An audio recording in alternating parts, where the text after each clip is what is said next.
മാനവകുലത്തിന്റെ പാവങ്ങൾക്കായി ക്രൂശിൽ മരിച്ച് അടക്കപ്പെട്ട് ഉയർത്തെഴുന്നേറ്റ യേശുക്രിസ്തുവിന്റെ നാമത്തിൽ എല്ലാവർക്കും സ്നേഹവന്ദനം.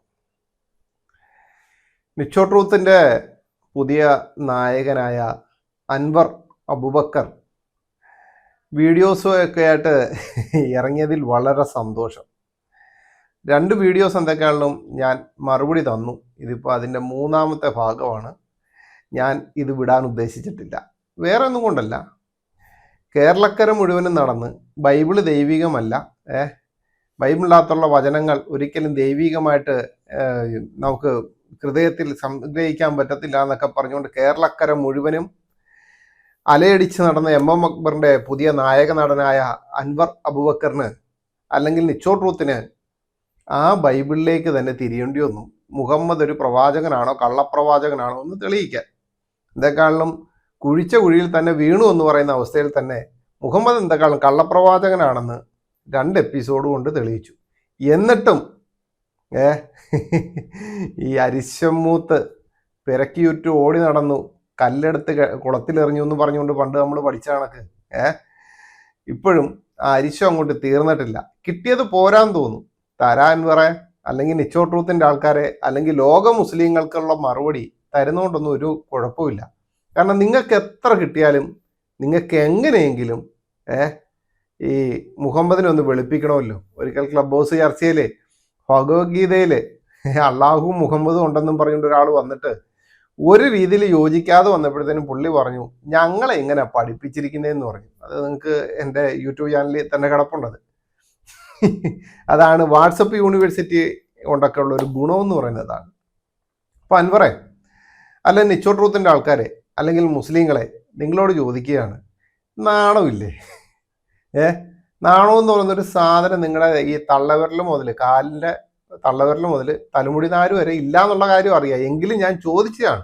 കാരണം ഞാനൊരു മലയാളി ആയിപ്പോയില്ലേ, അരിയാഹാരം കഴിക്കുന്നവരായിപ്പോയില്ലേ, അതുകൊണ്ട് ചോദിച്ചതാണ്. ഇങ്ങനെ ഒരു നാണം കെട്ട പരിപാടിക്കൊക്കെ നടക്കണോ? തള്ളിക്കളഞ്ഞ പുസ്തകം എടുത്തുകൊണ്ട് വന്നിരിക്കാം മുഹമ്മദിൻ്റെ കാര്യങ്ങൾ പറയാൻ വേണ്ടി.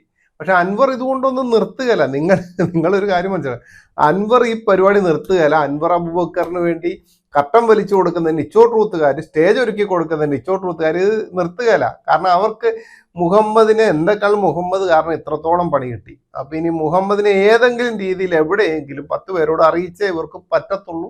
അതവരുടെ ഉള്ളിലെ ആഗ്രഹവും വ്യഗ്രതയൊക്കെയാണ്. ഇതൊക്കെ എന്ത് ചെയ്യാൻ പറ്റും? പക്ഷെ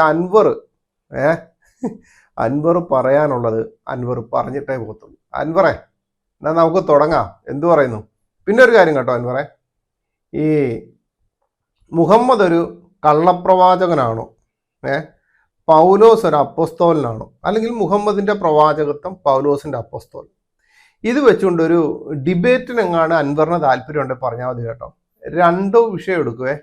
അല്ലാതെ ഈ പഴയ MM അക്ബറിന്റെ കലാപരിപാടിയും കുറെ ചോട്ടാ ടീമിന്റെ പരിപാടിയുണ്ട്, ആ ഒരു വ്യവസ്ഥയായിട്ട് വന്നേക്കരുത് ഞങ്ങളുടെ അടുത്ത് കേട്ടോ. എന്ന് വെച്ച് കഴിഞ്ഞാല് നിങ്ങൾ ചോദിക്കാനുള്ള ചോദ്യങ്ങൾ ഒരാഴ്ചക്ക് മുമ്പേ തരണം. ചോട്ടാ നേതാക്കന്മാരുണ്ടല്ലോ കുറെ ഞാഞ്ഞൂലുകൾ, ചോദിക്കുന്നതിന് ഒരാഴ്ചക്ക് മുമ്പേ, ഡിബേറ്റിന് ഒരാഴ്ചക്ക് മുമ്പേ ഞങ്ങൾ ചോദിക്കാനുള്ള ചോദ്യങ്ങൾ നിങ്ങൾക്ക് നിച്ചോ ട്രൂത്തിന് തരണം. ഞങ്ങൾ ഏതൊക്കെ പുസ്തകത്തിൽ നിന്നാണ് ഉദ്ധരിക്കുന്നതെന്നുള്ളത് പറയണം. ഇതെല്ലാം മുൻകൂട്ടി പറയണമെന്നുള്ള പരിപാടി ഉണ്ടല്ലോ ഈ ചോട്ടാ നേതാക്കന്മാരുടെ MM അക്ബറിന്റെ ഒക്കെ ഒരു കലാപരിപാടി. ആ ഇടപാടുമായിട്ട് ഇങ്ങോട്ട് വന്നേക്കരുത് കേട്ടോ, മനസ്സിലായോ?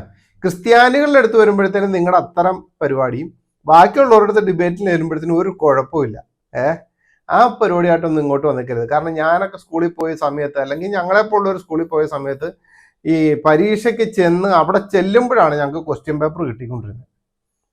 കാരണം ഞങ്ങൾ നേരത്തെ പഠിച്ചിട്ട് ചെന്നിട്ട് ക്വസ്റ്റ്യൻ പേപ്പർ കിട്ടി എഴുതിക്കൊണ്ടിരുന്നത്.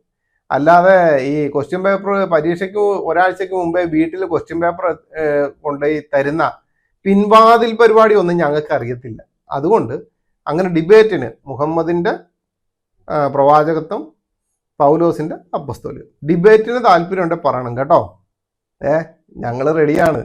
നിച്ചോ ട്രൂത്തുകാര് അള്ളാഹുവിനേക്കാൾ ഉപരിയായിട്ട് പൗലോസിനെ ഭയപ്പെടുന്നതുകൊണ്ട് വരത്തില്ല എന്നും ഞങ്ങൾക്കറിയാം. എങ്കിലും ചോദിക്കേണ്ട മാന്യതയുണ്ട്.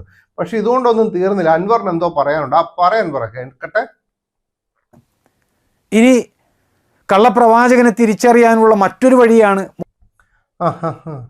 എൻ്റെ അൻവറെ, ഈ കള്ളപ്രവാചകനെ തിരിച്ചറിയാൻ എന്തിനാ അൻവറെ മറ്റൊരു വഴി? എന്റെ പൊന്നടാവേ, ഈ ഖുറാനും ഹദീസും മാത്രം മതി, മുഹമ്മദിന്റെ ജീവിതവും മരണവും നോക്കിയാൽ മാത്രം മതി. മനസ്സിലായോ? എന്ന് വെച്ച് കഴിഞ്ഞാല് ഈ ബൈബിളിലെ കള്ളപ്രവാചകനെ തിരിച്ചറിയാൻ വേണ്ടി ബൈബിളിലേക്കൊന്നും പോകണ്ട. ഈ ഖുറാൻ ഉണ്ടല്ലോ, നിങ്ങൾക്ക് ഈ പ്രവാചകൻ കൊണ്ടുപോയി തന്നെന്ന് പറഞ്ഞ ഖുറാനും ഹദീസും, പിന്നെ ആ പുള്ളിയുടെ ജീവിതവും മരണവും എല്ലാം ഒന്ന് നോക്കിയാൽ മാത്രം പോരെ. മരണമൊക്കെ കഴിഞ്ഞ എപ്പിസോഡ് ഞാൻ തന്നതല്ലേ, ഒന്ന് നോക്കിയാൽ പോരെ. എന്നിട്ടും എന്തിനാണ് അൻവറെ ബുദ്ധിമുട്ടായിട്ട് ഇങ്ങനെ വരുന്നത്? എന്നാലും അൻവറിനൊരു താല്പര്യമുണ്ട്, പറയാനുള്ളത് പറഞ്ഞിട്ടേ അൻവർ പോകത്തുള്ളൂ. പറയാൻ പറ, കേൾക്കട്ടെ. മോശെ പ്രവാചകൻ പറഞ്ഞതായിട്ട് അതേ ആവർത്തന പുസ്തകത്തിലെ 18-ാം അധ്യായത്തിലെ 21-22 വചനങ്ങൾ. എന്റെ പൊന്നടാവേ, ആവർത്തനം വിട്ടില്ലേ അൻവറെ? ആവർത്തന പുസ്തകത്തിൽ നിന്ന് പിടിവിടണ്ട കേട്ടോ, മുറുകെ പിടിച്ചോ. ആവർത്തന പുസ്തകം ശരിക്കും ഒന്ന് വായിച്ചു കഴിഞ്ഞാൽ തന്നെ അൻവറിന്റെ എല്ലാ പറന്നുപോയ കിളികളും തിരിച്ചു വരും. ഞാനൊരു കാര്യം പറയാം, അൻവറിനെ പോലുള്ള എല്ലാ ജിഹാദികളും ആവർത്തന പുസ്തകം ഒന്ന് വായിച്ചു കഴിഞ്ഞാൽ പറന്നുപോയ കിളികളെല്ലാം തിരിച്ചു വരുന്നതായിരിക്കും. കാരണം അത്രയ്ക്ക് നല്ലൊരു പുസ്തകമാണ് ആവർത്തന പുസ്തകം. മനസ്സിലായോ? ആവർത്തന പുസ്തകത്തെ മുറുകെ പിടിച്ചുകൊണ്ട് അൻവറിന് എന്താ പറയാനുള്ളതെന്ന് പറ, കേൾക്കട്ടെ. 18-ാം അധ്യായത്തിലെ 21-22 വചനങ്ങൾ. അത് നമുക്ക് ഇങ്ങനെ വായിക്കാം. അങ്ങനെ ഇങ്ങനെയൊന്നും വായിക്കണ്ട, ബൈബിളിനകത്ത് ഉള്ളതുപോലെ അങ്ങ് വായിച്ചാൽ മതി. ഈ MM അക്ബറിന്റെ ശൈലിയിലോ മുഹമ്മദിന്റെ ശൈലിയിലോ ഇസ്ലാമിന്റെ ശൈലിയിലോ തക്കിയ ഇടപാടിൽ വായിക്കണ്ട. ഉള്ളതുപോലെ അങ്ങ് വായിച്ചോ, ഞങ്ങൾ കേൾക്കാൻ തയ്യാറാ. വായിച്ചോ, കേൾക്കട്ടെ. ഒരു പ്രവാചകൻ പറയുന്നത് യഹോവയുടെ വചനങ്ങളല്ലെന്ന് ഞങ്ങൾക്കെങ്ങനെ അറിയാം എന്ന് നിങ്ങൾ കരുതുന്നുണ്ടാവാം. ഒരു പ്രവാചകൻ താൻ യഹോവയ്ക്ക് വേണ്ടിയാണ് സംസാരിക്കുന്നതെന്ന് പറയുകയും അയാളുടെ പ്രവചനം സംഭവിക്കാതിരിക്കുകയും ചെയ്താൽ അത് യഹോവ പറഞ്ഞതല്ലെന്ന് നിങ്ങൾ അറിയണം. അവൻ സ്വന്തം ആശയങ്ങളാണ് പറയുന്നതെന്ന് നിങ്ങൾ മനസ്സിലാക്കണം. നിങ്ങൾ അവനെ ഭയക്കേണ്ടതില്ല. അൻവർ വായിച്ചത് നമുക്കൊന്നുകൂടെ ഒന്ന് നോക്കാം. അത് യഹോവ അരുളി ചെയ്യാത്ത വചനം എന്ന് ഞങ്ങൾ എങ്ങനെ അറിയും എന്ന് നിന്റെ ഹൃദയത്തിൽ പറഞ്ഞാൽ ഒരു പ്രവാചകൻ യഹോവയുടെ നാമത്തിൽ സംസാരിക്കുന്ന കാര്യം സംഭവിക്കുകയും ഒത്തുവരികയും ചെയ്താൽ അത് യഹോവ അരുളി ചെയ്തതല്ല, പ്രവാചകൻ അത് സ്വയംകൃതമായി സംസാരിച്ചതത്രേ. അവനെ പേടിക്കരുത്. അൻവറിനോട് ഞാൻ പറഞ്ഞായിരുന്നു അൻവറെ, അങ്ങനെയും ഇങ്ങനെയും വായിക്കണ്ട, ഉള്ളതുപോലെ വായിച്ചാൽ മതി. അൻവർ ആ കൊണ്ടുവന്ന ആ ട്രാൻസ്ലേഷൻ അത് ഞങ്ങളൊന്ന് പരിശോധനയ്ക്ക് എടുക്കുന്നുണ്ട് കേട്ടോ. ഈ നിങ്ങൾ ഈ കയ്യിൽ നിന്നിടുന്ന പരിപാടിക്കാരായതുകൊണ്ട്, കയ്യിൽ നിന്നിട്ട് മതം വളർത്തിയ ആളുടെ അടിമയായതുകൊണ്ട് നിങ്ങൾ കൊണ്ടുവരുന്ന ബൈബിൾ വാക്യങ്ങൾ ഞങ്ങൾ ശരിക്കും പരിശോധിക്കാറുണ്ട്. ഇനി എന്നെ കേൾക്കുന്നവർ അൻവർ പറഞ്ഞ ആ ബൈബിൾ വാക്യം എവിടെയാണ് എങ്ങനെയൊക്കെയാണ് കൊടുത്തിരിക്കുന്നത് ഒന്ന് പരിശോധിക്കുന്നത് വളരെ നല്ലതായിരിക്കും. എന്തു ആയിക്കോട്ടെ, അൻവർ എന്തൊക്കെയാൽ ഇത്രയും കഷ്ടപ്പെട്ട് കൊണ്ടുവന്നില്ലേ. ആവർത്തന പുസ്തകം 18-ാം അധ്യായം 21-22 നമുക്കൊന്ന് നോക്കാം. അത് യഹോവ അരുളി ചെയ്യാത്ത വചനം എന്ന് ഞങ്ങൾ എങ്ങനെ അറിയും എന്ന് നിന്റെ ഹൃദയത്തിൽ പറഞ്ഞാൽ ഒരു പ്രവാചകൻ യഹോവയുടെ നാമത്തിൽ സംസാരിക്കുന്ന കാര്യം സംഭവിക്കുകയും ഒത്തുവരികയും ചെയ്യാഞ്ഞാൽ അത് യഹോവ അരുളി ചെയ്തതല്ല, പ്രവാചകൻ അത് സ്വയംകൃതമായി സംസാരിച്ചതത്രേ. അവനെ പേടിക്കരുത്. ഇതാണ് ശരിയല്ലേ? ശരിയല്ലേ അൻവറെ? അൻവറിന് എന്തോ പറയാനുണ്ടല്ലോ. അൻവറെ പറഞ്ഞ കേൾക്കട്ടെ. പറയൂ അൻവർ, എന്തിനാ മടിക്കുന്നത്? പറയൂ. സഹോദരങ്ങളെ, ഈ ഒരു വിഷയം കൂടി നമ്മളൊന്ന് ചിന്തിച്ചു നോക്കൂ. അതെ അതെ അതെ അതെ, ഈ വിഷയം നല്ലപോലെ ചിന്തിക്കണം. ബാ നമുക്ക് ചിന്തിക്കാം. ചിന്തിക്കാതിരിക്കരുത്. ചിന്തിക്കണ്ടേ അൻവറെ? ചിന്തിക്കണം. ചിന്തിക്കണോ? ചിന്തിക്കാം. ചിന്തിക്കുന്നുണ്ടെന്താ ഇപ്പൊ കുഴപ്പം? ഒരു കുഴപ്പമില്ല അൻവറെ, ബാ ചിന്തിക്കാം. ചിന്തിക്കണ്ടേ? ആ വചനം എന്താണ്? ഒന്നുകൂടെ നോക്കിയേ. അത് യഹോവ അരുളി ചെയ്യാത്ത വചനം എന്ന് ഞങ്ങൾ എങ്ങനെ അറിയും എന്ന് നിന്റെ ഹൃദയത്തിൽ പറഞ്ഞാൽ ഒരു പ്രവാചകൻ യഹോവയുടെ നാമത്തിൽ സംസാരിക്കുന്ന കാര്യം സംഭവിക്കുകയും ഒത്തുവരികയും ചെയ്താൽ അത് യഹോവ അരുളി ചെയ്തതല്ല. അൻവറെ, ഈ ആവർത്തന പുസ്തകമൊക്കെ വായിച്ചു വരുമ്പോഴേ ഈ 18-ാം അധ്യായത്തിന് മുമ്പ് ഈ 13-ാം അധ്യായം ഒക്കെ ഉണ്ട്. മനസ്സിലായേ? ഈ 13-ാം അധ്യായം നമ്മളൊന്ന് വായിക്കുന്നത് വളരെ നല്ലതായിരിക്കും. നമുക്ക് ആ 13-ാം അധ്യായം ഒന്ന് വായിച്ചു നോക്കിയാലോ? അൻവറെ, വാട്സപ്പ് യൂണിവേഴ്സിറ്റിയിൽ നിന്ന് അല്ലെങ്കിൽ നിച്ചോ ട്രൂത്തിൻ്റെ യൂണിവേഴ്സിറ്റിയിൽ നിന്ന് 13-ാം അധ്യായം കിട്ടിക്കാണത്തില്ല. ഞാനതൊന്ന് പറഞ്ഞുതരാം, ശരിക്കും കേട്ടോണം കേട്ടോ. 13-ാം അധ്യായം അതിൻ്റെ 1 മുതൽ ഇങ്ങനെ എഴുതിയിരിക്കുന്നത്. ശരിക്കും കേൾക്കണം അൻവറേ കേട്ടോ, മറന്നു പോകരുത്. ശരിക്കും കേൾക്കണം ജിഹാദികളെ, നിങ്ങൾ മറന്നു പോകരുത്. വാക്യം ദേ ഇങ്ങനെയാണ്: ഞാൻ നിങ്ങളോട് ആജ്ഞാപിക്കുന്നതൊക്കെയും പ്രമാണിച്ച് നടപ്പിൻ, അതിനോട് കൂട്ടരുത്, അതിൽ നിന്ന് കുറയ്ക്കുകയും വരുത്. നിങ്ങളുടെ ഇടയിൽ ഒരു പ്രവാചകനോ സ്വപ്നക്കാരനോ എഴുന്നേറ്റ് നീ അറിഞ്ഞിട്ടില്ലാത്ത അന്യദൈവങ്ങളെ നാം ചെന്ന് സേവിക്ക എന്ന് പറഞ്ഞുകൊണ്ട് ഒരു അടയാളമോ അത്ഭുതമോ മുന്നറിയിക്കുകയും അവൻ പറഞ്ഞ അടയാളമോ അത്ഭുതമോ സംഭവിക്കുകയും ചെയ്താൽ ആ പ്രവാചകന്റെയോ സ്വപ്നക്കാരൻ്റെയോ വാക്ക് നീ കേട്ടനുസരിക്കരുത്. നിങ്ങളുടെ ദൈവമായ യഹോവയെ പൂർണ്ണ ഹൃദയത്തോടും പൂർണ്ണ മനസ്സോടും കൂടെ നിങ്ങൾ സ്നേഹിക്കുന്നുവോ എന്നറിയേണ്ടതിന് നിങ്ങളുടെ ദൈവമായ യഹോവ നിങ്ങളെ പരീക്ഷിക്കുകയാവുന്നു.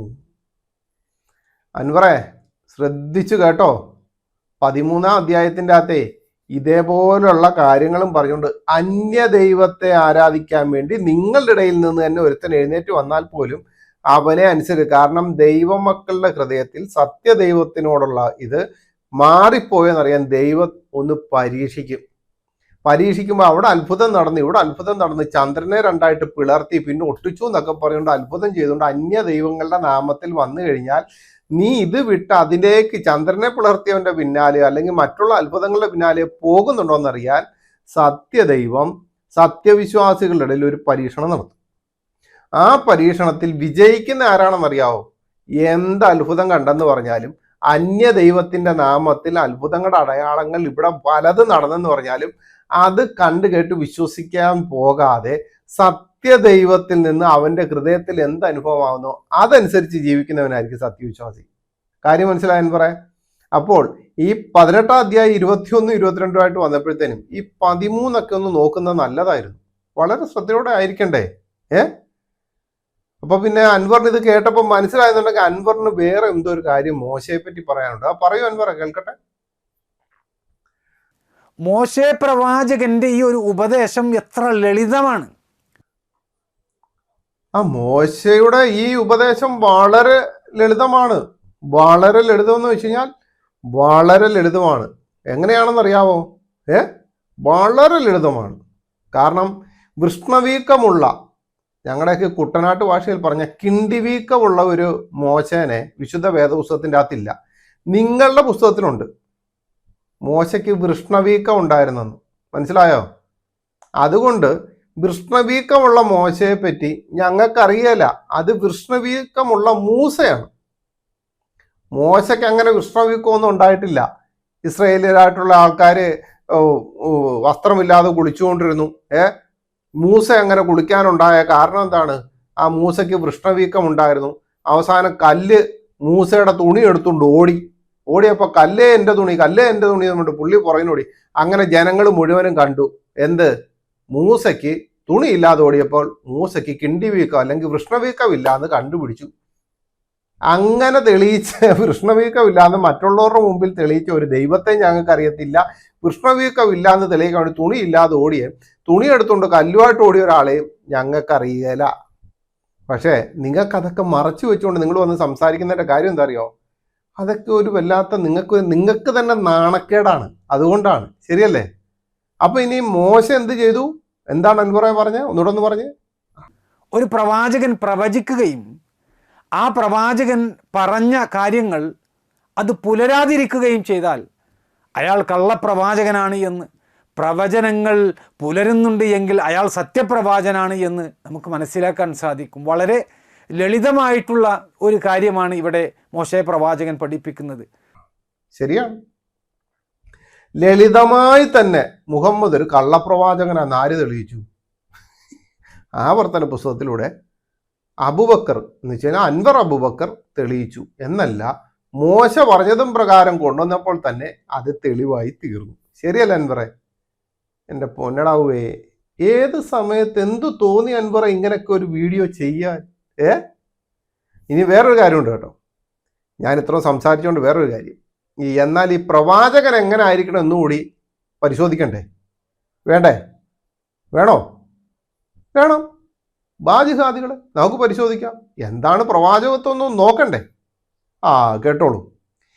ഈ ആവർത്തന പുസ്തകം 13-18 അധ്യായങ്ങളിൽ ദൈവം പ്രവാചകത്വം എന്താണെന്ന്, പ്രവാചകന്റെ യോഗ്യതകൾ എന്താണെന്നും വ്യക്തമായിട്ട് വിവരിക്കുന്നുണ്ട്. 13-18 ആണേ. നിങ്ങൾ 18 ഒക്കെ കൊണ്ടുവരുമ്പോഴത്തേന് ഈ 13-ാം അധ്യായം കഴിഞ്ഞിട്ടാണ് 18 ഞാൻ പറഞ്ഞു കഴിഞ്ഞു. അപ്പോൾ ഈ പ്രവാചകത്വം എന്താണെന്നും പ്രവാചകന്റെ യോഗ്യതകൾ എന്താണെന്നും വ്യക്തമായിട്ട് വിവരിച്ചിട്ടുണ്ട്. യഹോവയുടെ നാമത്തിൽ അല്ലാതെ അന്യദൈവങ്ങളുടെ നാമത്തിൽ പ്രവചിക്കുന്ന ഏതൊരുവന്റെ വാക്കും വിശ്വസിക്കരുത് എന്ന് വളരെ വ്യക്തമായിട്ട് കൽപ്പന നൽകിയിട്ടുണ്ട്. ഒന്നുകൂടെ പറയാം, യഹോവയുടെ നാമത്തിലല്ലാതെ അന്യദൈവങ്ങളുടെ നാമത്തിൽ, അള്ളാഹുവിന്റെ നാമത്തിൽ എന്നും പറഞ്ഞുകൊണ്ട് ഒരുത്തൻ വന്നു കഴിഞ്ഞാൽ അവന്റെ ഒരു വാക്കും വിശ്വസിക്കരുതെന്ന് ദൈവം വളരെ വ്യക്തമായിട്ട് വിശുദ്ധ വേദപുസ്തകത്തിലൂടെ കൽപ്പന തന്നിരിക്കുകയാണ്. മാത്രമല്ല, എന്താണ് പ്രവാചകന്റെ യോഗ്യതകളെന്നും വിശുദ്ധ വേദപുസ്തകത്തിലൂടെ പറയുന്നുണ്ട്. മനസ്സിലായോ? വിശദീകരിച്ച് തന്നെ പറയുന്നുണ്ട്. നിങ്ങൾക്കതൊന്നും അറിയത്തില്ല. കാരണം പ്രവാചകൻ എന്ന് കേട്ടു, അപ്പം തന്നെ ഈറാ ഗുഹയിൽ വന്നു, ഇക്ര എന്ന് പറഞ്ഞു, വായിക്കാൻ പറ്റിയില്ല, അപ്പം തന്നെ പ്രവാചകന്റെ ഇത് കിട്ടിയെന്ന് പറഞ്ഞു. ബൈബിളിൻ്റെ അകത്ത് എങ്ങനെ അറിയോ? ഒരു 4 കാര്യമുണ്ട്, ഞാൻ പറഞ്ഞുതരാം. ഒന്ന്, പ്രവാചകൻ പ്രവചിക്കേണ്ടത് യഹോവയുടെ നാമത്തിലാണ്. യഹോവയുടെ വചനങ്ങൾ പ്രവാചകന്റെ നാവിന്മേൽ ഉണ്ടായിരിക്കും. കാര്യം മനസ്സിലായോ? പ്രവാചകന്മാർ പ്രവചിക്കേണ്ടത് യഹോവയുടെ നാമത്തിലാണ്, അല്ലാതെ ഈ മുഹമ്മദ് കൊണ്ടുവന്ന അള്ളാഹുവിന്റെ നാമത്തിലൊന്നുമല്ല. യഹോവയുടെ വചനങ്ങൾ പ്രവാചകന്റെ നാവിന്മേൽ ഉണ്ടായിരിക്കും, ഉറപ്പുള്ള കാര്യമാണ്. രണ്ടാമത്തെ കാര്യം, യഹോവ പ്രവാചകനോട് കൽപ്പിക്കുന്നതൊക്കെയും അവൻ ജനത്തോട് പറയണം. മനസ്സിൽ വെച്ചുകൊണ്ടിരുന്നിട്ട് കാര്യമില്ല. ഈ പ്രാവിന്റെ മുട്ട പോലെ പുറത്തും നല്ല തണുപ്പുള്ളപ്പോഴത്തേനും പ്രവാചകത്വം എന്താണെന്ന് ചോദിച്ചപ്പോഴത്തേന് ആരിസ് മദനി പറഞ്ഞത് നല്ല തണുപ്പുള്ളപ്പം മുഹമ്മദിന്റെ നെറ്റിത്തടം വിയർക്കുമായിരുന്നു, അതായിരുന്നു പ്രവാചകത്വം എന്നാണ് പുള്ളി പറഞ്ഞത്. മനസ്സിലായോ? അപ്പൊ യഹോവ പ്രവാചകനോട് കൽപ്പിക്കുന്നതൊക്കെയും അവൻ ജനത്തോട് എന്ത് ചെയ്യണം? പറയണം. അന്യ ദൈവങ്ങളുടെ നാമത്തിൽ പ്രവചിക്കുന്നവനെ കൊന്നുകളയണം. ആരാ? നിങ്ങളുടെ ഇടയിൽ തന്നെ ഉള്ളവൻ അന്യ ദൈവത്തിന്റെ നാമത്തിൽ പ്രവചിച്ചു കഴിഞ്ഞാൽ അവനെ വിശ്വസിക്കരുത്. അന്യ ദൈവങ്ങളുടെ നാമത്തിൽ പ്രവചിക്കുന്നവൻ എന്ത് ചെയ്യണം? കൊന്നുകളയണം. പ്രവാചകൻ മുൻ വെളിപ്പാടുകൾക്കെതിരായി സംസാരിക്കരുത്. കാര്യം മനസ്സിലായോ? വിശുദ്ധ വേദപുസ്തകത്തിന്റെ തെളിവാണ്.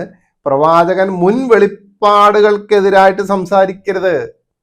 മുഹമ്മദോ മുൻ വെളിപ്പാടുകൾക്ക് മുഴുവനും എതിരായിട്ട് സംസാരിച്ച വ്യക്തിയാണ്.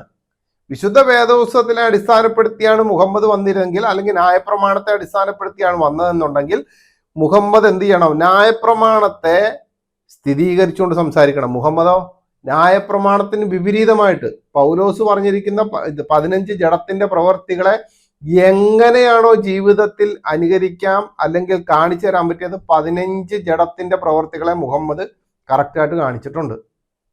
കറക്റ്റായിട്ട് ഹദീസും ഖുറാനും വെച്ചുകൊണ്ട് തന്നെ ഞാൻ ഈ വീഡിയോയും ചെയ്തിട്ടുണ്ട്. ഇനി പ്രവാചക ശുശ്രൂഷയുള്ള ബന്ധത്തിലെ ബൈബിൾ വെളിപ്പെടുത്തുന്ന പ്രധാന യോഗ്യത ഈ പറഞ്ഞ 4 കാര്യമാണ്. ഒന്ന്, പ്രവാചകൻ പ്രവചിക്കേണ്ട യഹോവയുടെ നാമത്തിലാണ്. യഹോവയുടെ വചനങ്ങൾ പ്രവാചകന്റെ നാവിന്മേൽ ഉണ്ടായിരിക്കണം. 2, യഹോവ പ്രവാചകനോട് കൽപ്പിക്കുന്നതൊക്കെയും അവൻ ജനത്തോട് പറയണം. 3, അന്യദൈവങ്ങളുടെ നാമത്തിൽ പ്രവചിക്കുന്നവനെ കൊന്നുകളയണം. 4, പ്രവാചകൻ മുൻ വെളിപ്പാടുകൾക്കെതിരായി സംസാരിക്കരുത്. ഇതിന്റെ അടിസ്ഥാനത്തിലാണ് ക്രൈസ്തവര് പ്രവാചകത്വ പദവിയിൽ അവകാശം ഉന്നയിക്കുന്ന ആരെയും പരിശോധിക്കുന്നത്. ഒരു പ്രവാചകനാണെന്ന് പറഞ്ഞു വരുമ്പോൾ ഞങ്ങൾ പരിശോധിക്കുന്ന പ്രവാചകത്വ പദവിയുടെ പരിശോധന ഇതിലാണ്. കാര്യം മനസ്സിലായോ? ഇത് എവിടെയെങ്കിലും മുഹമ്മദ് ചെയ്തിട്ടുണ്ടോ? ഇല്ല. ഇനി പ്രവാചക മാനദണ്ഡമായിട്ട് ഖുറാൻ പറയുന്ന 7 കാര്യങ്ങളോ? പ്രവാചക മാനദണ്ഡമായിട്ട് ഖുറാൻ പറയുന്ന 7 കാര്യമുണ്ടല്ലോ, അത് നടത്തിയിട്ടുണ്ടോ? അത് നോക്കാം. ഈ 4:163 പ്രകാരം പ്രവാചകൻ മുൻ പ്രവാചകന്മാരെ പോലെയുള്ള പ്രവാചകനായിരിക്കണം. മനസ്സിലായോ? ഖുറാൻ്റെ അകത്ത് പറയുന്ന പ്രവാചകന്മാരുമായിട്ട് ഞങ്ങൾക്കൊരു ബന്ധമില്ലെങ്കിലും ഖുറാൻ്റെ അകത്ത് പറയുന്ന പ്രവാചകന്മാരെ പോലെ ജീവിച്ച ഒരു മനുഷ്യനല്ല, അതിനേക്കാളും മോശപ്പെട്ട് ജീവിച്ച മനുഷ്യനാണ് മുഹമ്മദ്. 6:89-90 വെച്ച് അവരുടെ നേർമാർഗത്തെ എന്ത് ചെയ്യണം? പിന്തുടരണം. മുഹമ്മദ് പിന്തുടർന്നിട്ടുണ്ടോ? ഉണ്ടോ? ആദം പ്രവാചകനെ പോലെ, ലൂത്ത് പ്രവാചകനെ പോലെ, നൂഹ് പ്രവാചകനെ പോലെ പിന്തുടർന്നു. നിങ്ങളുടെ കള്ളക്കഥയിൽ വിശ്വസിക്കുന്ന കുറേ ആൾക്കാരുണ്ട്. 2 പശു 285 പ്രകാരം അവർക്ക് അവതരിപ്പിക്കപ്പെട്ട ഗ്രന്ഥങ്ങളിൽ വിശ്വസിക്കുക. മുഹമ്മദ് വിശ്വസിച്ചു. അതുകൊണ്ടാണ് ഒരു പ്രശ്നം ഉണ്ടായപ്പോഴത്തേനും പറഞ്ഞ തോറ കൊണ്ടുവരാൻ. തോറ കൊണ്ടുവന്നിട്ട് കൈ വെച്ചിട്ട് ഇതിറക്കിയവനിൽ ഞാൻ വിശ്വസിക്കുന്നു എന്ന് പറഞ്ഞത് ശരിയല്ലേ? മുഹമ്മദ് വിശ്വസിച്ചിട്ടില്ല. അത് ആ സമയത്ത് അവിടുന്ന് രക്ഷപ്പെടാൻ വേണ്ടി പുള്ളി അടിച്ച ഒരു തക്കിയാണ്. ഇനി 4ാമത്തെ കാര്യം, 10ന്റെ 94 95 വെച്ച് നിനക്ക് അവതരിപ്പിക്കപ്പെട്ടതിനെ കുറിച്ച് എന്തെങ്കിലും സംശയം ഉണ്ടെങ്കിൽ വേദക്കാരോട് ചോദിച്ച് സംശയ നിവൃത്തി വരുത്തണമെന്ന് പറഞ്ഞിട്ടുണ്ട്. പക്ഷെ ഇന്നത്തെ മുസ്ലിങ്ങൾക്ക് വേദക്കാരെന്ന് പറയുമ്പോഴത്തേനും വല്ലാത്ത ഭയമാണ്. ഭയം ഇറുക്കട്ടും. എന്റെ പൊന്നടാവേ, ഇതിവിടെ കൊണ്ടൊന്നും തീരത്തില്ല അൻവറേ, മുമ്പോട്ട് തന്നെ പോകും. 16ന്റെ 43 വെച്ച് അവരുടെ ഗ്രന്ഥത്തിൽ സത്യമുണ്ടെന്ന് വിശ്വസിക്കണം. മനസ്സിലായോ? അറിയാ, മുൻ പ്രവാചകന്മാരുടെ ഗ്രന്ഥങ്ങളിൽ സത്യമുണ്ടെന്ന് വിശ്വസിക്കണം. 21ന്റെ 7 നാം അവർക്ക് വെളിപ്പാടുകൾ നൽകിയിട്ടുണ്ടെന്ന് വിശ്വസിക്കണം. മനസ്സിലായോ? ഇനി വേറൊരു പ്രശ്നമുണ്ട്. ഇത് കേൾക്കുമ്പോഴത്തേന് ഇവർക്ക് അങ്ങോട്ട് ബുദ്ധിമുട്ടാണ്. കാരണം എന്താ അറിയോ? 5ന്റെ 44 47 വെച്ച് യഹൂദന്മാർ തോറ അനുസരിച്ചും ക്രിസ്ത്യാനികൾ സുവിശേഷം അനുസരിച്ചും വിധി കൽപ്പിക്കണം. ഇത് കിടപ്പുണ്ടല്ലോ. അപ്പൊ യഹൂദന്മാരുടെ തോറ അനുസരിച്ചുള്ള വിധി കൽപ്പിക്കാൻ വേണ്ടിയാണ് മുഹമ്മദ് എന്ത് ചെയ്തത്? യഹൂദന്മാരുടെ തോറ കൊണ്ടുവരാൻ പറഞ്ഞിട്ട് അതിൽ കൈ വെച്ചിട്ട് പുള്ളി സത്യം ചെയ്ത്. എന്നിട്ട് ക്രിസ്ത്യാനികൾ സുവിശേഷം അനുസരിച്ചും ജീവിക്കണം. ഞങ്ങൾ സുവിശേഷം അനുസരിച്ച് തന്നെ ജീവിക്കുന്നുണ്ട്. പക്ഷേ മുഹമ്മദിനും മുഹമ്മദിന്റെ അടിമകൾക്കും ഈ സത്യമായിട്ടുള്ളതിനെ അങ്ങോട്ട് വിശ്വസിക്കാൻ പാടാണ്. കാരണം ഏതോ ഒരു ദൈവത്തിന്റെ നാമത്തിലാണ് മുഹമ്മദ് വന്നിരിക്കുന്നത്, യഹോവയുടെ നാമത്തിലല്ല. അപ്പൊ മുഹമ്മദ് പ്രവചിച്ചത് സത്യദൈവമായ യഹോവയുടെ നാമത്തിലാണോ? ഖുറാനിൽ എവിടെയെങ്കിലും യഹോവ എന്ന നാമം കാണുന്നുണ്ടോ എന്ന് ചോദിച്ചാൽ ഇല്ല എന്നാണ് ഉത്തരം. ഉണ്ടോ? 99 നാമങ്ങൾ നിങ്ങളുടെ അള്ളാഹുവിന്റെ നാമവിശേഷം കൊടുക്കുന്നുണ്ട്. എവിടെയെങ്കിലും യഹോവയുണ്ടോ? സത്യദൈവമായ യഹോവയുടെ പേര് പോലും അറിയാത്ത ഒരാള് താൻ സത്യദൈവത്തിന്റെ പ്രവാചകനാണെന്ന് അവകാശപ്പെട്ട് ഇങ്ങോട്ട് വന്നാൽ എൻ്റെ അൻവറെ, എൻ്റെ പൊന്നടാവേ, എന്ത് വില കൊടുക്കാനാണ്? ഒരു വിലയില്ല. ഒരു വിലയും തരത്തില്ല എന്ന് വെച്ചാൽ ഒരു വിലയും തരത്തില്ല. കാരണം യഹോവയായ സത്യദൈവത്തിന്റെ ഒരു രീതിയിലുള്ള പ്രവാചകത്വവും മുഹമ്മദ് ചെയ്തിട്ടില്ല എന്നുള്ളതാണ്. മനസ്സിലായോ? ഇനി സൂറ 5ന്റെ 44 47 വെച്ച് യഹൂദന്മാർ തോറ അനുസരിച്ചും ക്രിസ്ത്യാനികൾ സുവിശേഷം അനുസരിച്ചും വിധിക്കണം എന്ന് അള്ളാഹു പറഞ്ഞിരിക്കെ പിന്നെ എന്തിനാണ് പുതിയൊരു പ്രവാചകന്റെ ആവശ്യം? അവരവർ തങ്ങളുടെ കയ്യിലുള്ള അടിസ്ഥാനമായിട്ടുള്ള കയ്യിൽ കിട്ടിയിരിക്കുന്ന വിധി അങ്ങ് കൽപ്പിച്ചാൽ പോരെ? വേദങ്ങളുടെ വിധി അങ്ങ് കൽപ്പിച്ചാൽ പോരെ? അല്ലെങ്കിൽ വേദങ്ങളുടെ അടിസ്ഥാനത്തിൽ വിധി കൽപ്പിച്ചാൽ പോരെ? ഇതാണ് ഞാൻ പറഞ്ഞ അൻവറെ, 2 കാലയിലും വെടിവെച്ചിട്ട് പടശോനേന്ന് മുകളിലേക്ക് നോക്കിയിരിക്കേണ്ട അവസ്ഥ വരുമെന്ന്. മനസ്സിലായോ? അവനവും കുഴിച്ച കുഴിയിലാണ് ഇപ്പോൾ വന്നിരിക്കുന്നത്. ഇനി കയറി പോകണമെന്നുണ്ടെങ്കിൽ ഞാൻ പറയേണ്ടി വരും. കേട്ടോ അൻവറെ? കയറി പോകണമെങ്കിൽ ഞാൻ പറയേണ്ടി വരും. പിന്നെ ഈ അൻവർ ഇത്രയും കേട്ട സ്ഥിതിക്ക് അൻവർക്ക് എന്തെങ്കിലും പറയാൻ കാണുമല്ലോ. പറയാൻ കേൾക്കട്ടെ. അപ്പോൾ അദ്ദേഹം ലോകത്തോട് പറഞ്ഞ ഒരുപാട് പ്രവചനങ്ങൾ മുഹമ്മദ് നബി സല്ലല്ലാഹു അലൈഹി വസല്ലം ഇനി വരാനിരിക്കുന്ന കാര്യങ്ങളുമായി ബന്ധപ്പെട്ടുകൊണ്ട് അള്ളാഹുവിൽ നിന്ന് ലഭിച്ച സന്ദേശങ്ങൾ അത് സമൂഹത്തോട് പറഞ്ഞിട്ടുണ്ട്. എന്താ പറഞ്ഞ?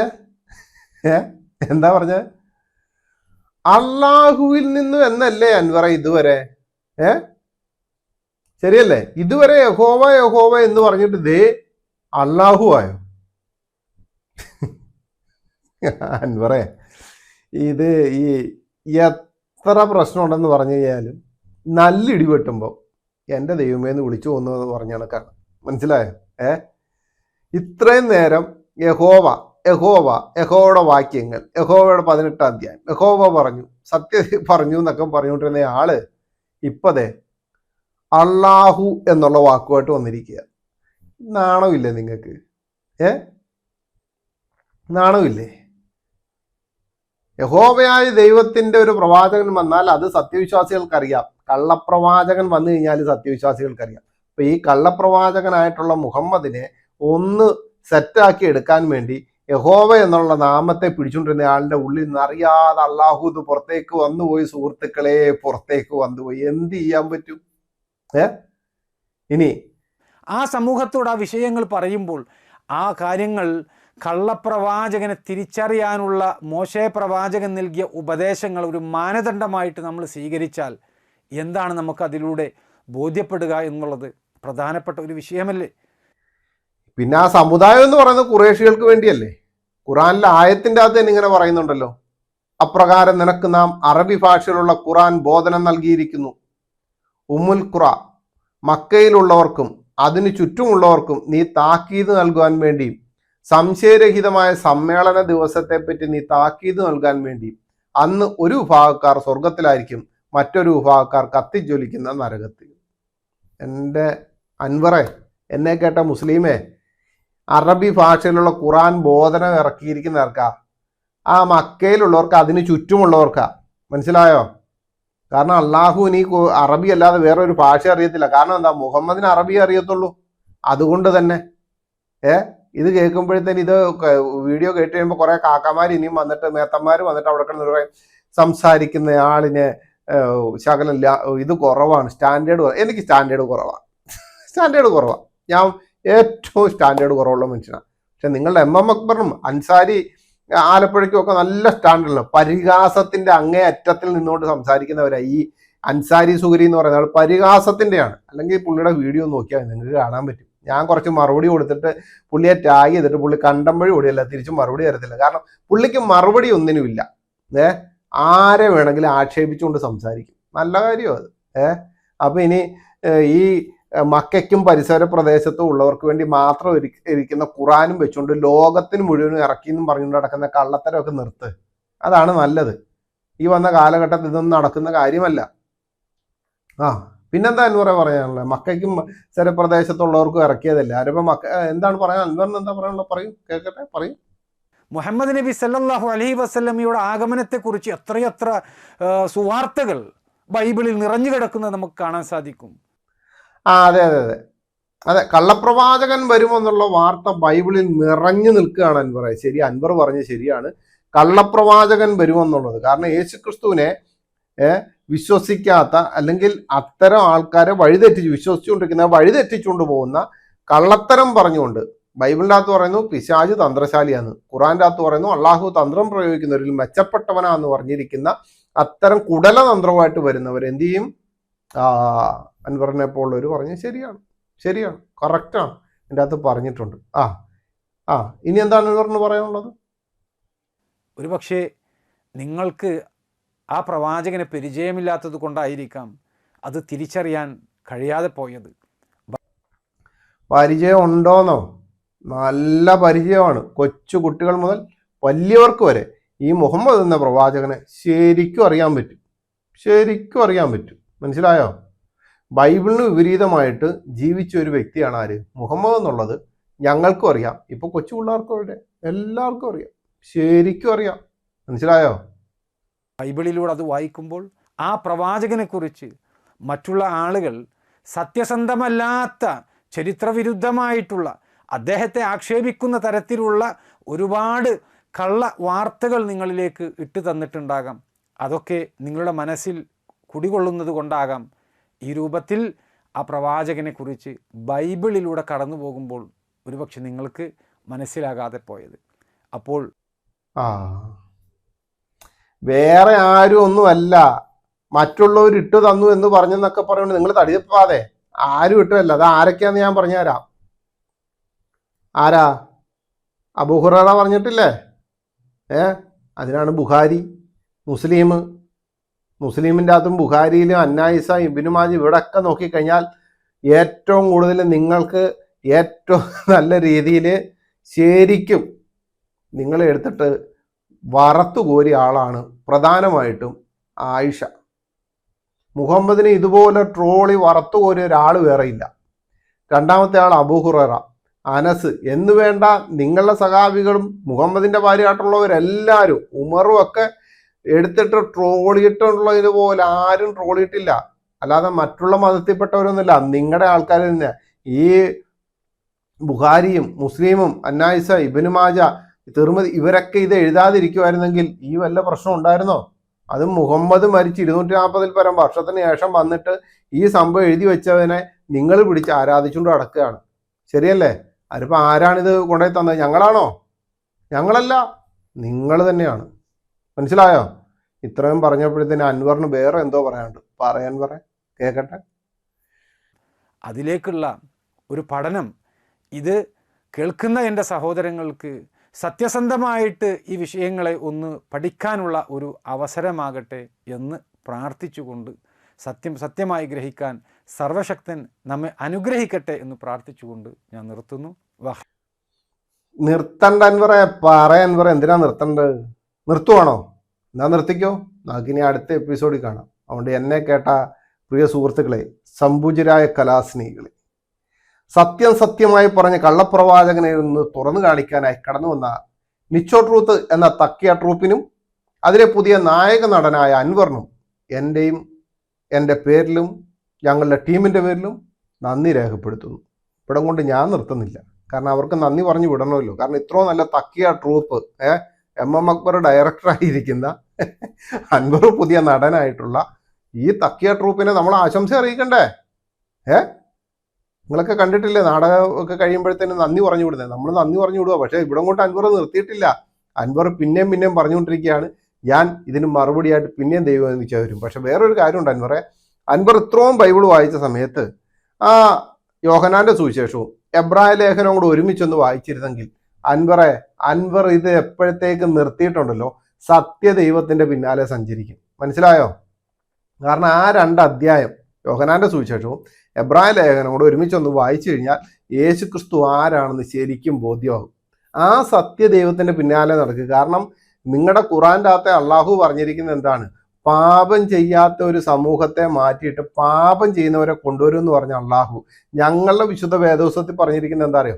പാപം ചെയ്തവന്റെ ഹൃദയത്തിൽ പാപത്തെ എടുത്തു മാറ്റാൻ അവൻ പാപമില്ലാത്തവനായി തീരണമെങ്കിൽ അവൻ കർത്താവായ യേശു ക്രിസ്തുവിനെ അറിയണം, ജീവനുള്ള ദൈവത്തെ അറിയണം. അതുകൊണ്ട് അൻവറിനോടും കൂട്ടരോടും എന്നെ കേട്ടവരോടും പറയാം, നിങ്ങളുടെ ജീവിതത്തിൽ പാപസംബന്ധമായിട്ട്, ഞാനും പാപിയായ ഒരു മനുഷ്യനാണ്, മനസ്സിലായോ? എൻ്റെ ചിന്തകളിൽ, വിചാരങ്ങളിൽ, പ്രവർത്തികളിൽ പാപസംബന്ധമായിട്ടുള്ള കാര്യങ്ങൾ കടന്നു വരുമ്പോൾ ഞാൻ എൻ്റെ ദൈവത്തോട് ഞാൻ നിലവിളിച്ച് പ്രാർത്ഥിച്ചുകൊണ്ടിരിക്കുകയാണ്. കാരണം മനുഷ്യൻ്റെ ചിന്തകളിൽ, വിചാരങ്ങളിൽ, പ്രവർത്തികളിൽ വരും. പക്ഷേ അത് ക്ഷമിക്കുവാൻ എൻ്റെ ദൈവത്തിന് കഴിയുമെന്ന് ഞാൻ പൂർണ്ണമായിട്ടും വിശ്വസിക്കുന്നു. മോചനം ലഭിക്കുവാൻ വേറെ ഒരുത്തനിലും രക്ഷയില്ല, കർത്താവായ യേശു ക്രിസ്തുവിൽ മാത്രമേ ഉള്ളൂ. ഇല്ലെന്നുണ്ടെങ്കിൽ ആത്മാവിൻ്റെ വെളിച്ചത്തിന് വേണ്ടി ലോകം മുഴുവനും അന്തരീക്ഷത്തിലൂടെ വർഷാവർഷം ഇങ്ങനെ അലഞ്ഞു തിരിഞ്ഞ് നടക്കുന്ന പോലെ, ഒരു വെളിച്ചം കാണാൻ വേണ്ടി അലഞ്ഞു തിരിഞ്ഞ് നടക്കുന്ന പോലെ എൻ്റെ ആത്മാവ് നടക്കേണ്ടി വരികയില്ല. മുൻകർണ നക്കറിൻ്റെ അടിമേടിച്ച് കാഹള ഊതുന്ന കാലം വരെ കവറിൽ കിടക്കേണ്ടി വരികയില്ല. എൻ്റെ ആത്മാവ് ക്രിസ്തുവിനോടെ ആയിത്തീരും. മനസ്സിലായോ? അതുകൊണ്ട് എന്നെ കേട്ടവരോട് പറയാണ്, ആകാശത്തിന് കീഴിൽ മനുഷ്യർക്കിടയിൽ രക്ഷിക്കപ്പെടുവാൻ ഏകനാമം കർത്താവായ യേശു ക്രിസ്തു എന്നല്ല നാമമല്ലാതെ വേറെ ഒരു നാമവും ഇല്ല. ആ ക്രിസ്തുവിൽ വിശ്വസിച്ചു കഴിഞ്ഞാൽ, ഹൃദയം കൊണ്ട് വിശ്വസിച്ച് ആദരം കൊണ്ട് ഏറ്റുപറഞ്ഞു കഴിഞ്ഞാൽ, നീ പുതിയൊരു മനുഷ്യനായി, പുതിയൊരു സൃഷ്ടിയായി, ക്രിസ്തുവിൻ്റെ മകനായി, മകളായി ജീവിക്കുവാൻ നിങ്ങൾക്ക് സാധിക്കും. ദൈവം അനുവദിച്ചാൽ അടുത്ത എപ്പിസോഡിൽ നമുക്ക് പുതിയൊരു വിഷയമായിട്ട് വരാം. ദൈവം എല്ലാവരെയും ധാരാളമായി സഹായിക്കും.